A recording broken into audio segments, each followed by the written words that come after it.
It's my feel-good breakfast show.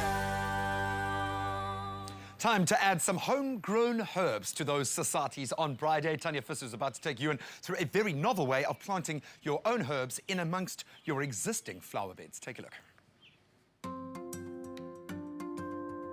When it comes to growing your own herb garden, a lot of people tend to think that you need to create a separate space away from your actual garden to grow your herbs. But Tanya Visser, our builder's garden expert, says you can happily grow your herbs in between your actual garden. Hi Tanya, how are you doing? Good, and you? Not too bad, not too bad. I see you've been growing herbs in between your normal little flowers and in your garden. Absolutely. You know, there's no golden rule that says you have to have them in a separate garden. And I love playing around with the textures and the colours. And, I mean, look at those mustard. That red mustard has been grown from seed. It looks absolutely fantastic. I love the textures. And here against the parsley, wow. I mean, that's wicked. In the front here, I've got a low-growing thyme. Just crush that and smell that. I mean, it's gorgeous. It's a great ground cover. That's beautiful. Instead of just having it in a pot or in the herb garden, you can even put it amongst pavers, so that at least when you're walking and kind of trampling on it, you get that beautiful aroma. So I see you brought along a couple of things. Are we going to be planting today? Yep. What I've got is a salad burnet, and I've got the parsley. I mean, this is how you're going to buy the parsley at your local builders. Now, bear this in mind about how big it's going to get. So play around with the textures. You could even buy it in a tray, much like I've bought these little lettuce.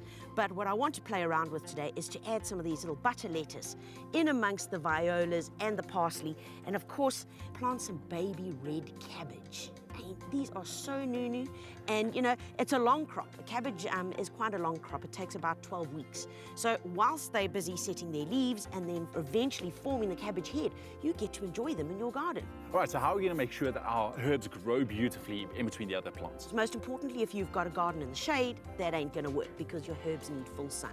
So at least 5 hours sunlight a day is what is important. If you've got that, the rest is easy. So you're going to need a little hand trowel. All right. So you're going to take one of those guys. We're going to need some bone meal. Okay.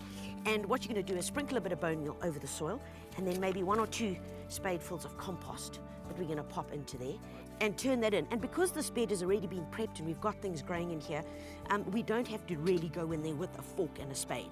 If, however, this was a new bed that you were doing, well, then you really got to do some serious digging. And I mean serious.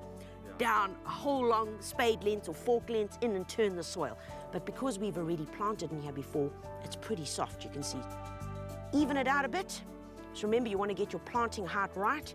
And then we're going to pop some of these little lettuce guys out. Okay. And you just squeeze the bottom of the tray and then pop it through, that's it, and then put the little guy in there. Now, these are the little perpetual lettuce, so you can buy these as seed from your local builders, or you can buy them in the little trays like this. So depending how adventurous you are and how brave you are, and then you're literally going to space them about 20 centimeters apart, because that's how nice they get.